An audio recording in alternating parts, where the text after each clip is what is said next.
देखिए जो हमने कहा था कि ये जो आंकड़ा है आतंकियों का वो बढ़ेगा, 75 90 हो गया, 200 तक 90 आतंकी हैं, 90 से ज्यादा, 90 से 9 आतंकी ठिकानों पर मिसाइलें गिरी हैं, 90 से ज्यादा आतंकी। देखिए खबरें आ रही है निकल करके, और अभी जो खबरें बता रहे हैं सर, उनके पास 200 आतंकियों के मारे जाने की खबर है। मुझे लगता है खबर तो बढ़ेगी, ये आंकड़ा लगातार बढ़ेगा। देखिए अभी ये बात जो है वो LOC तक का या नहीं है, ये आतंकी ठिकाने हैं, जहाँ भी मिलेंगे खत्म किए जाएंगे उनको, और जहाँ पर जो हाफिज शहीद जो वो सिविलियन जगह में बैठा हुआ है वहाँ पे भी जाएगी हमारी मिसाइल जो प्रिसीजन अटैक करेंगी इजराइल की तरह से, उसको भी खत्म करना बहुत जरूरी है। तो ये नहीं है कि हमें LOC पार करनी है या POK में जाना है, ये मतलब ये है कि आतंकी कहीं भी है, किसी भी कोने में है, और वो सिर्फ आतंकी जो भी होगा, ये हमारे जो प्रण किया हुआ है, हमारे प्राइम मिनिस्टर ने बोला कि उसको ट्रैक करके वहीं पे मारा जाएगा, उनके आकाओं को मारा जाएगा। बहुत इस्तेमाल किया साइकोलॉजिकल वॉरफेयर।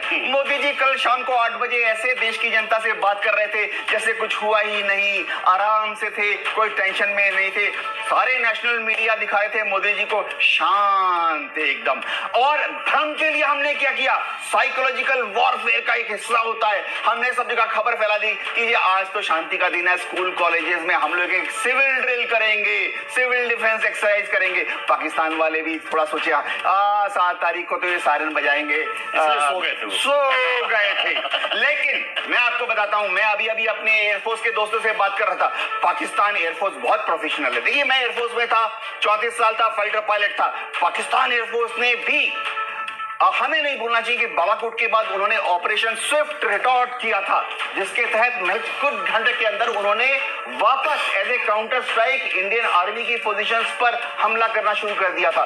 तो हमें अब एयरफोर्स यूनिट्स तैयार हैं, क्या उधमपुर, क्या अवंतीपुर, क्या, यानी कि पाकिस्तान गफलत में ही रह गया कि हिंदुस्तान अभी 3-4 दिन के बाद कुछ कर सकता है, लेकिन रात को ही ये बड़ा पाकिस्तान के साथ खेल हो गया।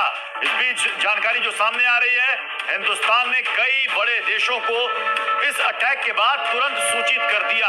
उसमें सऊदी अरब, UAE, रूस, अमेरिका, UK सबको सूचित किया गया कि हमने पाकिस्तान के अंदर टेरर कैंपों को तबाह कर दिया है, और सभी ने हिंदुस्तान का फुल सपोर्ट किया। अमेरिका ने कह दिया आपको पूरा हक है अपने बेगुनाह नागरिकों की मौत का बदला लेने का। तो ये बहुत बड़ी बात अमेरिका की तरफ से कह दी गई। तुर्की, चीन, ईरान की तरफ से कोई बयान पाकिस्तान के समर्थन में नहीं आया। पाकिस्तान के पास अब ऑप्शंस क्या नजर आ रहे हैं आपको, अगर आप देखें? देखिए पाकिस्तान के ऊपर जो मुझे ऑप्शन नजर आ रहे हैं कि इनकी लड़ने की कैपेसिटी नहीं है। जब कैपेसिटी नहीं है तो ये फिर जाके रोएंगे इंटरनेशनल पटल पे कि इसका समझौता सरेंडर कर देगा पाकिस्तान, और अगर उसने किया तो 4 दिन से ज्यादा टिक नहीं पाएगा। जो जितना बचा कुचा पाकिस्तान है वो भी बर्बाद हो जाएगा। वहाँ के लोगों के पास खाना नहीं है, पानी के लिए, पीने के लिए पानी नहीं है, और वहाँ का पेट्रोल वगैरह खाना सब आर्मी ने ले लिया है। डेली उनकी करीब $40 लाख की आर्मी को सिर्फ सस्टेन करने के लिए वहां पर था, और अभी जिस तरह के अटैक हुए हैं उनका जो फॉरेन रिजर्व है वो सिर्फ $8 बिलियन है।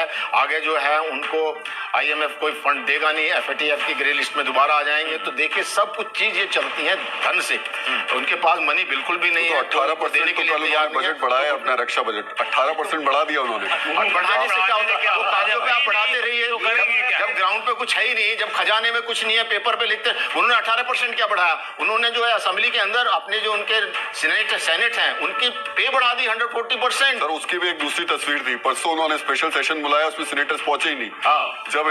जब बुलाया गया देश के लिए तो गिनती के लोग मौजूद थे, वो आए नहीं देश के लिए लड़ने। वो तो सिर्फ तब आएंगे जब उनको पैसा मिलेगा। अभी हाँ ठीक है, क्या मिलेगा? जब उनके सांसद पहले कहते हैं कि अगर जैसी ऐसी नौबत आएगी तो मैं इंग्लैंड भाग जाऊंगा। लेकिन इस बीच मैं जल्दी से अपने सहयोगियों का रुख करूंगा। बीकानेर से हमारे साथ इस वक्त हमारे सहयोगी जुड़ चुके हैं। ये कहा जा रहा है कि बीकानेर से भी एक अटैक हुआ है पाकिस्तान में, और आज राजस्थान में एयरफोर्स की एक एक्सरसाइज भी है। क्या जानकारी है आपके पास? जी बिल्कुल, देखिए जानकारी मैं आपको दे दूं, पूरी तरह से जमीन से लेकर आसमान तक सील पैक कर दिया है भारतीय सेना ने।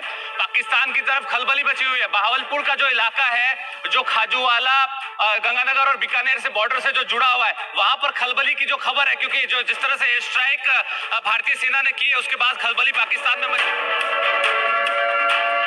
हमले के बाद पाकिस्तान पूरी तरीके से बौखलाया हुआ है, और उस बौखलाहट का असर दिख रहा है एलओसी पर पाकिस्तान कल देर रात से ही लगातार भीषण गोलीबारी कर रहा है। हालांकि 12 दिनों में वो 45 बार से ज्यादा सीज फायर का वायलेशन कर चुका है। अब ये देखिए तस्वीरें भी अब सामने आनी शुरू हो चुकी हैं। ये पाकिस्तान में जो अटैक हुआ है, टेरर कैंपों को जो उड़ाया गया है और उसकी तबाही के निशान आपको नजर आ रहे होंगे इन तस्वीरों में। अब सुबह उठ करके पाकिस्तान अपने तीन टपरी और जो बाकी जो है वो अस्थि पंजर उनको समेटने में भी अभी लगेगा। और अब रजत भी हमारे साथ जुड़े हुए। रजत, आपके पास क्या जानकारी है एलओसी से?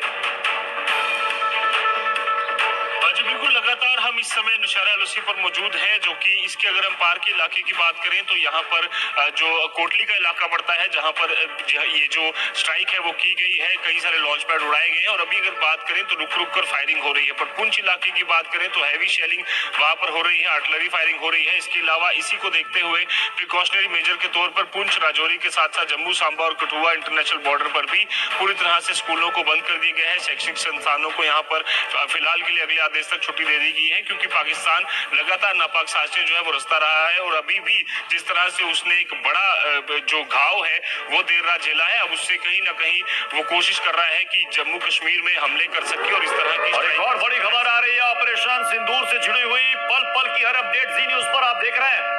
बड़ी खबर इस वक्त ये है, 10 बजे सेना की प्रेस कॉन्फ्रेंस होने वाली है और इस प्रेस कॉन्फ्रेंस में मीडिया को ब्रीफ किया जाएगा, सब कुछ बताया जाएगा कि पाकिस्तान पर कहां-कहां अटैक किया गया है और उसमें हमें कितनी बड़ी कामयाबी मिली है। और हो सकता है कि उसमें कुछ आतंकियों के नाम भी वो उसमें डिस्क्लोज हो। ऐसा लग रहा है कि इस प्रेस कॉन्फ्रेंस के बाद पाकिस्तान के पास कोई जवाब देने के लिए नहीं होगा और वो इसलिए नहीं होगा क्योंकि उनके पास जो डिटेलिंग होगी जो भारतीय मीडिया के सामने रखी जाएगी, उसके बाद पाकिस्तान के जनरल्स कैसे कहेंगे कि हमारे पास में जो आतंकी जो मारे गए वो आतंकी थे। अभी तक जो बताने की कोशिश हो रही है कि सिविलियंस है, लेकिन एक इंपॉर्टेंट पार्ट है जो बड़ा महत्वपूर्ण है, वो ये कि